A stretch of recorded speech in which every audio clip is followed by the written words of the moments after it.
ഉണ്ടാക്കൂന്ന്? ഒരു ചപ്പാത്തി അവൻ എക്സ്ട്രാ ഉണ്ടാക്കി കൊടുത്തൂടെ? വെക്കട ഫോൺ, ഞാൻ വിളിക്കാം. കഷ്ടപ്പെട്ട് ഈ വീട്ടിലോട്ട് സമ്പാദിച്ചു പറഞ്ഞാൽ നിനക്ക് ഒരു എക്സ്ട്രാ ചപ്പാത്തി ഉണ്ടായിക്കൂടെ? ഞാൻ നിന്റെ എച്ചിരി ചപ്പാത്തി കഴിക്കണം. നീ എത്രണ്ണം ചോദിച്ചു? 3. എന്നിട്ട് എത്രണ്ണം കഴിച്ചു? 4. 6 വിഴുങ്ങിട്ടിരിക്കണത്. നിങ്ങളുടെ അച്ഛൻ ഡയറ്റാണ് 2 ചപ്പാത്തി മതി എന്ന് പറഞ്ഞിട്ട് 8 എണ്ണം വെട്ടി വിഴുങ്ങിട്ടിരിക്കണത്. എന്റെ അച്ഛനെ പറയരുത്. എന്റെ അച്ഛൻ എനിക്ക് വേണ്ടി എന്തും ചെയ്യും. എനിക്ക് നിന്റെ വീട്ടുകാർക്ക് വെച്ച് വിളമ്പാനൊന്നും പറ്റില്ല. എനിക്ക് നീയും വേണ്ട, നിന്റെ വീട്ടുകാരും വേണ്ട. ബൈ. അനുഭവിച്ചോ? ലവ് മാരേജ് പറഞ്ഞ് കൊണ്ടുവന്ന് ഒരുത്തിയല്ലേ? നിക്കടി.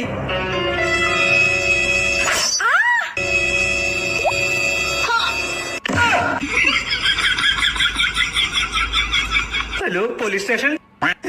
അയ്യോ, ചപ്പാത്തി ഒരു മയത്തിലൊക്കെ ഉണ്ടാക്കണ്ടേ? കൂട്ടുപ്രതി ആവാൻ വയ്യ മോനെ.